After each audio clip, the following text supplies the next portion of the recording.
Hello friends, welcome to solar Gyan and आरी news channel. Grid connected solar rooftop की series में ये मेरा फोर्थ वीडियो है, part 3 component of PV system. PV system में अगर ग्रिड कनेक्टेड सोलर रूफटॉप की बात करते हैं तो उसमें मेजर कौन कौन से कंपोनेंट होते हैं, उसके बारे में मैं यहाँ पर थोड़ा सा बताऊँगा। अगर बात करते हैं कौन कौन से कंपोनेंट हैं, तो जैसे कि PV modules, string and arrays, DC cables, string junction box, DC isolators, isolation transformer, inverters, AC distribution box, AC cables, module mounting structures, lightning arresters and earth pits. अब आइए इसके बारे में थोड़ा सा डिटेल में जान लेते हैं क्या होता है। तो पीवी मॉड्यूल्स, ये हम जानते हैं कि सबसे इम्पोर्टेंट और मेजर कंपोनेंट होता है सोलर पीवी सिस्टम की। अगर हम लोग बात करें तो पीवी मॉड्यूल्स बेसिकली क्या होता है कि ये सनलाइट को डीसी इलेक्ट्रिसिटी में कन्वर्ट करता है। हम सभी जानते हैं PV modules convert sunlight directly into DC electricity. और ये पीवी मॉड्यूल्स जो होता है सोलर सेल से बना होता है। सोलर सेल्स, इसका जो मेन कंपोनेंट होता है पीवी मॉड्यूल का, सोलर सेल्स होता है। तो solar cells are connected in a series and encapsulated in a PV modules. PV modules are rated for a particular power capacity as a standard testing condition, which is also indicated on its label. In the market, different modules are used depending on cost and technical consideration. These are predominantly identified according to their cell type. जैसे इसमें बताया हुआ है, 3 type के major बताया हुआ है: monocrystalline, polycrystalline, thin film.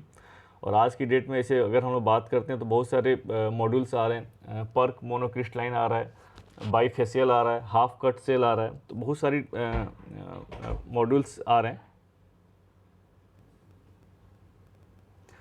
और अगर हम लोग सोलर पैनल्स की पीवी मॉड्यूल्स की बात करते हैं तो इसके अगर स्पेसिफिकेशन की बात करते हैं तो बहुत सारे पैरामीटर्स पर हम लोग जज करते हैं क्या इसका स्पेसिफिकेशन है।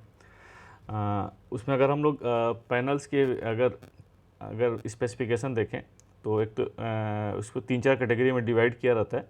जैसे इलेक्ट्रिकल डेटा जो है स्टैंडर्ड टेम्परेचर कंडीशंस पे क्या होते हैं, जैसे कि उसमें दिया रहता है मैक्सिमम वोल्टेज क्या है, मैक्सिमम करंट क्या हो सकता है, ओपन सर्किट वोल्टेज क्या है, शॉर्ट सर्किट करंट क्या है, मॉड्यूल एफिशिएंसी क्या हो सकती है। तो स्टैंडर्ड टेम्परेचर कंडीशंस के अलावा एक एनओसीटी दिया रहता है, नॉर्मल ऑपरेटिंग सेल टेम्परेचर।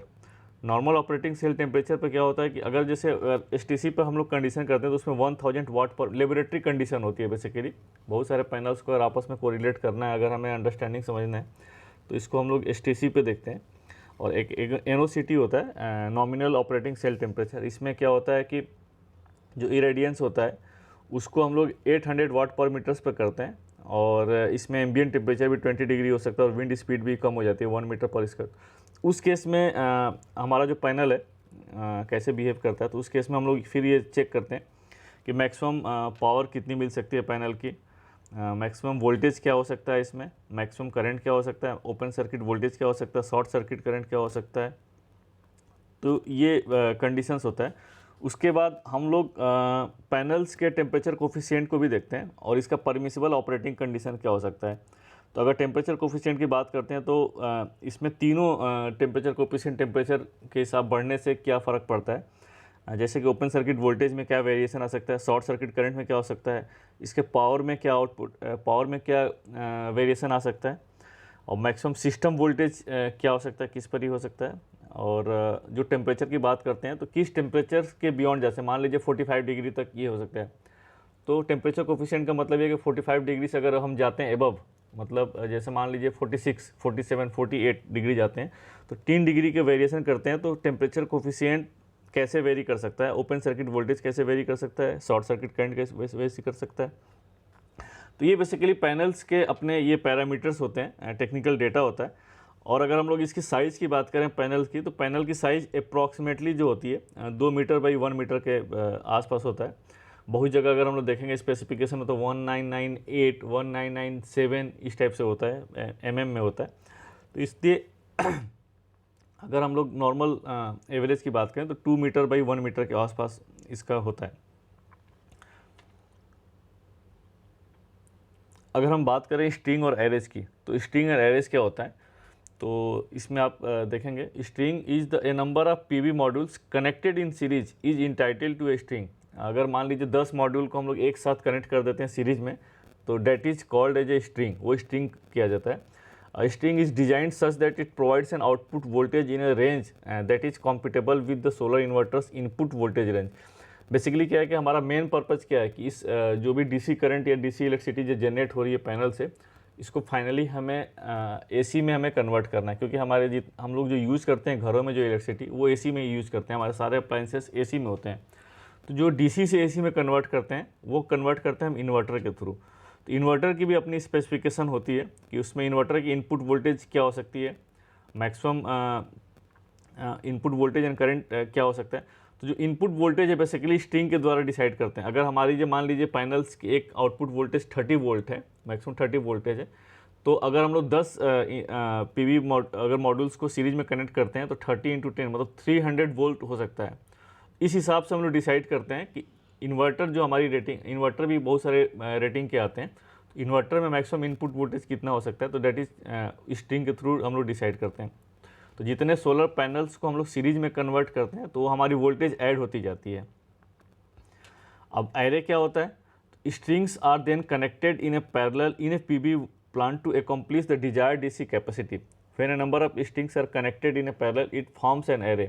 तो एरे बेसिकली क्या है कि इसको पैरेलल में कनेक्ट, जो हमारे नंबर, अगर मान लीजिए हमारे पास 10 स्ट्रिंग हो गए, मतलब 10 मॉड्यूल के 10 स्ट्रिंग हो गए, तो 10 मॉड्यूल को अगर हम लोग सीरीज में कनेक्ट करते हैं तो एक स्ट्रिंग हो गया, और 10 स्ट्रिंग को अगर एक साथ पैरेलल में कनेक्ट करते हैं तो that is called an array. तो एरे बेसिकली पैरेलल में कनेक्ट करते हैं, और पैरेलल में कनेक्ट करने से हमारी इसमें जो करंट होती है वो ऐड होती जाती है और वोल्टेज वही रहता है। तो इस चीज़ को यहाँ पर ध्यान में रखने की बात है। स्ट्रिंग में कन्वर्ट करते हैं तो वोल्टेज हमारी ऐड होती जाती है, एरे में कर रहे हैं मतलब पैरेलल में कर रहे हैं तो हमारी वोल्टेज वही रहती है और करंट हमारी ऐड होती जाती है। तो हमारा जो सिस्टम बनता है बेसिकली, सिस्टम में हमें डिजायर्ड कितना आउटपुट वोल्टेज चाहिए, कितना करंट चाहिए, उसी हिसाब से हम लोग स्ट्रिंग और एरे को डिसाइड करते हैं, सो दैट कि इन्वर्टर का हमारा इनपुट रेटिंग क्या है उससे मैच कर जाए। तो module in a string that is in series adds up to the voltage and modules in array in parallel adds up to the current. आप इस फिगर में देख भी सकते हैं, नंबर ऑफ सेल्स से हम लोग मॉड्यूल में बताया हुआ है, और मॉड्यूल को अगर हम लोग सीरीज में कन्वर्ट करते हैं तो that is called an string. और एक स्ट्रिंग देखिए यहाँ पर 2 स्ट्रिंग दिया हुआ है, तो दोनों को सीरीज में कन्वर्ट किया गया तो इसमें क्या होता है कि एरे बन जाता है ये। DC cable, DC cable are used to carry DC current from the PV modules right up to the inverter. जो पैनल्स होते हैं बेसिकली क्या होता है कि ये सनलाइट को डीसी में कन्वर्ट करता है, डीसी इलेक्ट्रिसिटी में कन्वर्ट करता है, तो जो करंट होती है बेसिकली डीसी करंट होती है। इसलिए जो इसमें केबल जो यूज़ करते हैं वो भी स्पेशलाइज्ड केबल यूज़ करते हैं। नॉर्मल जो हम लोग घरों में केबल यूज़ करते हैं वो वाली केबल नहीं है, क्योंकि हम लोग जो घरों में यूज़ करते हैं केबल वो नॉर्मल केबल होती है जो एसी करंट को कैरी करती है, लेकिन ये स्पेशलाइज्ड केबल होता है जिसमें ये डीसी करंट को कैरी करते हैं। DC cables are used to carry DC current from the PV modules right up to the inverter तक, जब, क्योंकि इन्वर्टर के बाद ही फिर हमारी डीसी से एसी में कन्वर्ट होती है। तो इन्वर्टर तक जो भी केबल यूज होती है that is the DC cable. The DC cable should be sized to carry the required current along with necessary safety margins and also limit the voltage drop, that is the resistance loss.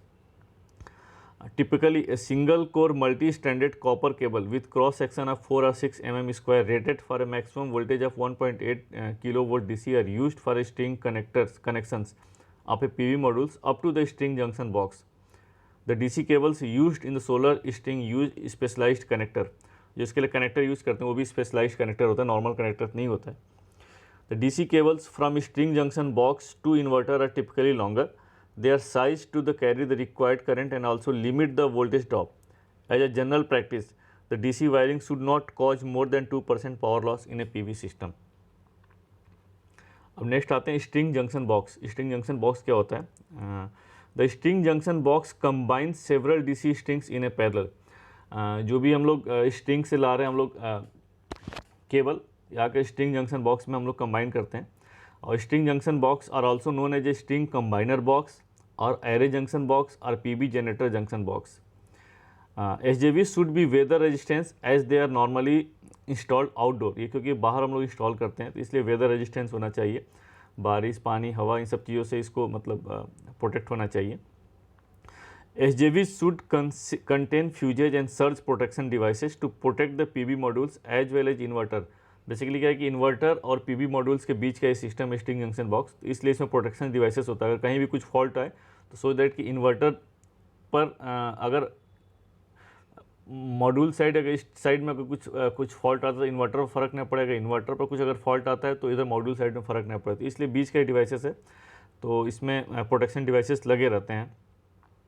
If the inverter has sufficient number of DC input terminal along with surge arrester and over current protection capabilities, then the SJB itself can be completely evaded in the PV system।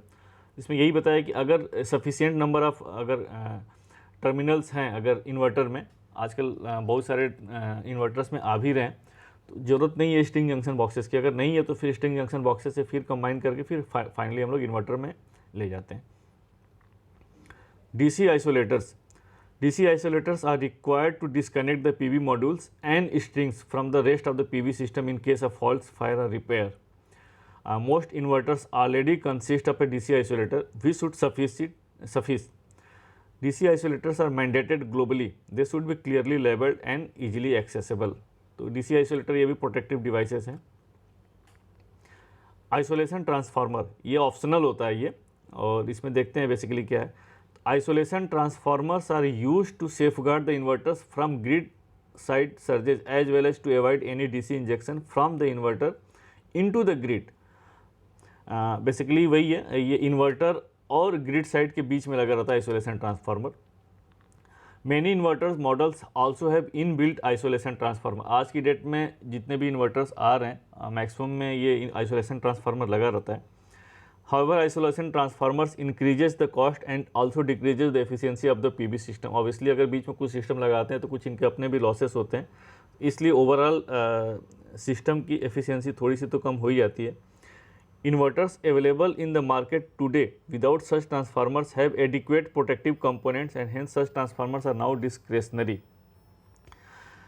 Isolation transformers are not required if the PV system is utilizing additional transformers such as step-up transformer to step up to the voltage to 11 kV। अगर जैसे बड़ा system है हमारे पास, solar PV system अगर बड़ा लगा रहे हैं, उस केस में अगर हमें स्टेप-अप ट्रांसफार्मर की ज़रूरत पड़ती है, क्योंकि इन्वर्टर्स के बाद अगर AC करंट जो निकलता है तो हमें जो भी ग्रिड में फीड करना है, तो अगर 11 kV तक ले जाना है हमें, तो वहाँ पर हमें स्टेप-अप ट्रांसफार्मर की ज़रूरत पड़ती है। तो उस केस में हमें अगर स्टेप अप ट्रांसफार्मर की जरूरत, उस केस में आइसोलेशन ट्रांसफार्मर की ज़रूरत नहीं पड़ती है, ज़रूरत नहीं है।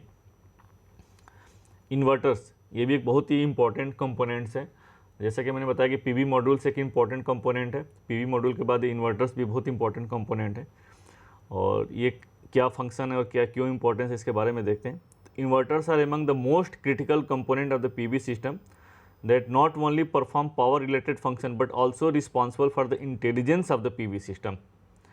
The major function of the grid connected PV inverters are to extract maximum power from the PV modules, convert DC power into AC power, ये तो मेन फंक्शन है, आपको DC इलेक्ट्रिसिटी को AC इलेक्ट्रिसिटी में कन्वर्ट करता है।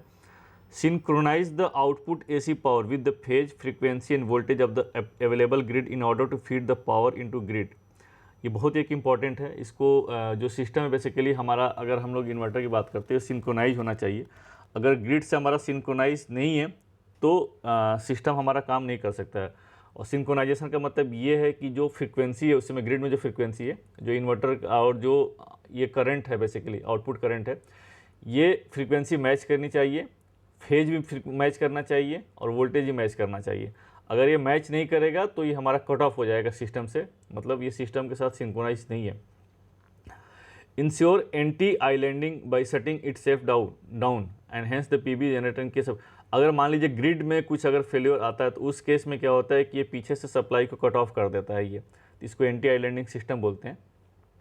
Ensure protection of PV system from the DC side, that is the PV side. DC side मतलब panel side से, क्योंकि पैनल साइड से जो भी हमारा आ रहा है that is the DC current, तो DC side for reverse polarity, over current, over voltage and surge. ये पीवी सिस्टम साइड से भी अगर उधर से भी कुछ अगर फॉल्ट आता है तो बहुत सारे प्रोटेक्टिव इक्विपमेंट्स होते हैं, तो इसको ये आइसोलेट कर देता है, कट ऑफ कर देता है। Ensure protection of the PV system from AC side, that is the grid side. Inverter basically क्या है कि ग्रिड और पैनल के बीच का सिस्टम है, तो किधर से भी अगर फॉल्ट आ रहा है, अगर पैनल साइड से अगर फॉल्ट आ रहा है तो भी आइसोलेट कर देगा, मतलब ग्रिड में फीड नहीं करेगा, और ग्रिड साइड से अगर फॉल्ट आ रहा है तो भी आइसोलेट कर देगा, ये पैनल साइड में नहीं जाने देगा, सो दैट कि सिस्टम डैमेज ना हो। तो ensure protection of the PV system from AC side that the grid side to grid fault that is the over voltage, under voltage, over current, under frequency, high rate of the change of frequency, ground fault, residual current of fault condition, बहुत सारे fault conditions आ सकते हैं। तो वहाँ से भी protective इसमें system लगा रहता है, तो सो सिस्टम को आइसोलेट कर देता है। Inverter should be rated for appropriate ingress protection, proper IP protection होना चाहिए। Single phase string inverters typically up to the around 10 kilowatt given an output of 240 volt AC, one phase 50 hertz, while the 3 phase string inverters give an output voltage of 415 volt AC, 3 phase 50 hertz. तो वही अगर solar rooftop system की अगर हम लोग बात कर रहे हैं तो जनरली जो इसमें या तो हम सिंगल फेज पर कन्वर्ट करते हैं, मान लीजिए 10 किलोवाट तक का सिस्टम है तो हम लोग सिंगल फेज ही होता है, और इससे ज़्यादा बड़ा सिस्टम होता है, 10 किलोवाट से बड़ा सिस्टम होता है, तो 3 फेज में हम लोग कनेक्ट करते हैं। तो उसके लिए जो इन्वर्टर्स आते हैं, सिंगल फेज के लिए भी अलग से इन्वर्टर आते हैं, 3 फेज के लिए भी अलग से इन्वर्टर आते हैं। It is also a general practice to use 3 number of single phase inverters to provide a net 3 phase output for longer rooftop PV system. Central inverters of capacities more than 100 kilowatt are often used. In this case, the output voltage is stepped up to the 11 kV or above using step-up transformer. PV inverters have generally 96 to 98% efficiency. Solar inverters are classified as below as per their application. 3 type के solar inverters को इसमें classify किया हुआ है, या तो grid connected हो सकता है, या स्टैंड एलोन भी इन्वर्टर्स हो सकता है, या हाइब्रिड इन्वर्टर्स हो सकता है। ग्रिड कनेक्टर्स मतलब है कि प्योरली ये इसके लिए ग्रिड से कनेक्टेड है। स्टैंड एलोन का मतलब है कि ग्रिड से कनेक्टेड नहीं है, लेकिन हम लोग घरों में जो इलेक्ट्रिसिटी यूज़ करते हैं वो AC इलेक्ट्रिसिटी यूज़ करते हैं, इसलिए वो DC को AC में कन्वर्ट करना है, तो वो स्टैंड एलोन है, ग्रिड से कनेक्टेड नहीं है। और हाइब्रिड इन्वर्टर से मतलब ये है कि हम लोग विद बैटरी स्टोरेज, मतलब ग्रिड में भी फिट कर रहे हैं और बैटरी स्टोरेज का भी यूज़ कर रहे हैं, that is the hybrid inverters. Grid connected solar inverters are further classified as below as per the rated capacity. अगर ग्रिड कनेक्टेड इन्वर्टर है तो उसको भी इसमें क्लासिफिकेशन किया हुआ है 4 तरीके से: central inverter, string inverter, micro inverter, power optimizer. अब आते हैं AC डिस्ट्रीब्यूशन बॉक्स पर।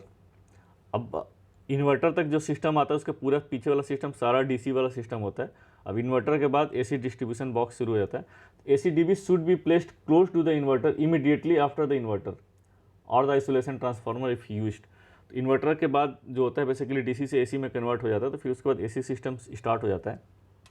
उसमें यही बताया कि जो AC डिस्ट्रीब्यूशन बॉक्स है ये बिल्कुल इन्वर्टर के पास में प्लेस होना चाहिए। The primary function of ACDB is to isolate the PV system including PV modules and inverters from the grid. अगर फॉल्ट आता है ग्रिड साइड से तो इसको आइसोलेट कर देता है इन्वर्टर को। बेसिकली इन्वर्टर और ग्रिड के बीच के सिस्टम के AC डिस्ट्रीब्यूशन बॉक्स आ गया। Additionally, the ACDB should be contain miniature circuit breakers to disconnect incoming and outgoing AC connectors, residual current circuit breakers, and SPDs. RCCB and SPD may not be required if the inverter has these components. तो आजकल जितने सारे बड़े जो inverters आ रहे हैं, ये जितने AC डिस्ट्रीब्यूशन वाली फंक्शंस होते हैं सारे इन्वर्टर्स में इनबिल्ट्स हो रहे हैं, तो अलग से AC डिस्ट्रीब्यूशन बॉक्स की ज़रूरत नहीं भी पड़ती है। अगर नहीं आ रहे हैं तो उस केस में हमें AC डिस्ट्रीब्यूशन बॉक्स लगाना पड़ता है इन्वर्टर्स और ग्रिड के बीच के सिस्टम के लिए। AC केबल, जैसे कि हमने DC केबल पढ़ा, मॉड्यूल से लेकर के इन्वर्टर तक जो भी अगर करंट फ्लो हो रही है, that is the DC current flow हो रही है, तो वहाँ पर DC केबल यूज़ करते हैं। इन्वर्टर के बाद जो करंट फ्लो करी that is the AC current, तो वहाँ पर अब AC केबल यूज करेंगे। तो AC cable carry the AC power of the PV system to the metering point which is typically at the lower floors and hence has to be carefully chosen to ensure safety as well as minimize power loss. While copper or aluminum cables can be used, it is highly recommended to use armored cables. AC cable practices are common in India and suitable standard and certifications should be adhered to. As a common practice, AC wiring loss of a PV system should not exceed 2%. Module mounting structure, ये भी बहुत एक important factor है। Module mounting structure जिस पे कि panel जिस पे हम लोग रखते हैं और पैनल के सपोर्ट के लिए जो सिस्टम यूज करते हैं that is the module mounting structure. The module mounting structure are use to secure the PV modules in a particular orientation to collect the maximum sunlight. MMS are design keeping several structural consideration. तो basically 2 major function होता है, एक तो है कि PV module को support करता है ये, और एक पर्टिकुलर एंगल पर ओरिएंटेशन होता है सो दैट कि मैक्सिमम पावर मिल सके। और जो सनलाइट है कोशिश ये रहती है कि इस पर परपेंडिकुलर पड़े, सो दैट कि सनलाइट टू जो डीसी इलेक्ट्रिसिटी जो कन्वर्ट हो, डीसी करंट जो हो वो ज़्यादा से ज़्यादा कन्वर्ट हो सके। लेकिन इसके साथ साथ ये भी होता है क्योंकि चूँकि हाइट पे होता है, छत पे होता है, रूफ पे होता है, इसलिए इसमें इस पर लोड बियरिंग कैपेसिटी क्या हो सकती है, विंड के स्पीड को भी ये कर सकता है, तो एंगल भी उस हिसाब से डिसाइड करते हैं। तो इसलिए मॉड्यूल माउंटिंग स्ट्रक्चर का इंपॉर्टेंस बढ़ जाता है। अब देखते हैं क्या क्या है। एक तो ये कि load of the PV system, load bearing capacity of the terrace, rooftop और the structure on which PV system is mounted. जहाँ पर भी हम लोग बना रहे हैं, छत पे बना रहे हैं, तो उसमें लोड बियरिंग कैपेसिटी क्या है, उस एंगल से भी हमें डिसाइड करना पड़ता है कि मॉड्यूल माउंटिंग स्ट्रक्चर कैसा लगाना है, ज़्यादा हेवी तो नहीं लगाना है या क्या लगाना है, प्लस पैनल के वेट को भी बियर कर सकें। Typical and maximum wind loads at that particular location also factoring the height of the isolation. ये भी एक बहुत इंपॉर्टेंट फैक्टर है, कितनी हाइट तक हमें मॉड्यूल माउंटिंग स्ट्रक्चर करना है, सो दैट कि जो विंड की स्पीड है, जो विंड लोड है, उसको भी उसको बियर कर सके। Seismic zone safety factors, other consideration such as saline और कोरोसिव इन्वायरमेंट। अगर इन्वायरमेंट वहाँ पर आसपास कैसा है, उस एंगल से भी हमें मॉड्यूल माउंटिंग स्ट्रक्चर को चूज करना पड़ता है। PV modules are often mounted at a tilt angle lower than optimum angle for maximum energy generation। उसका रीज़न दिया हुआ क्यों हमें मैक्सिमम पर नहीं टिल्ट एंगल रखते हैं। Lower tilt angle reduces the wind load encountered by the PV system, resulting in the lighter MMS and also avoid the need to puncture a terrace, which may cause water seepage problem in future. The mounting of PV module should be optimized from a techno-commercial standpoint rather than just a technical performance standpoint। तो हमें केवल technical point of view से ही consider नहीं करना है कि यहाँ पर इस एंगल पर हम लोग PV मॉड्यूल लगाएंगे तो मैक्सिमम आउटपुट मिलेगा मॉड्यूल का। हमें साथ साथ विंड के लोड को भी, स्ट्रक्चर के लोड को भी, इन सब चीज़ों को ध्यान में रख करके भी मॉड्यूल माउंटिंग स्ट्रक्चर डिजाइन करना पड़ता है। Lightning arresters, when it is desired to protect all PV system from lightning arrestor may not be mandated for PV system with capacity less than 10 kilowatt. 10 kilowatt से कम system के लिए mandated नहीं है, लेकिन उससे ऊपर अगर सिस्टम लगा रहे हैं तो that it is the mandatory. It is highly recommended for PV system to have dedicated lightning arrester rather than depending on foreign routes and structure as greater heights that might exist at the time of installation. इसलिए कि proper आप lightning arrester लगाइए अगर ज़रूरत है तो, ये केवल नॉर्मल मेटल रॉड लगाने से काम नहीं चलेगा। Earth pit used in the solar PV system are the same as conventional earth pits used for the electrical installation and also follow the same standards. Each earthing system should have 2 earth pits whether at the same end of the earthing system और each at the opposite end of the earthing system. This way the risk from failure of the earthing system can be reduced and the lower earth resistance can be achieved. Hope दोस्तों कि मुझे आपका ये solar PV system जो के components हैं, इस पे आपको वीडियो अच्छा लगा होगा। आपको अगर अच्छा लगा हो तो लाइक करिए, सब्सक्राइब करिए, अपने दोस्तों को भी फॉरवर्ड करिए। तब तक के लिए मिलते हैं फिर नेक्स्ट वीडियो में सोलर PV सिस्टम की सीरीज़ में। तब तक के लिए थैंक यू, जय हिंद।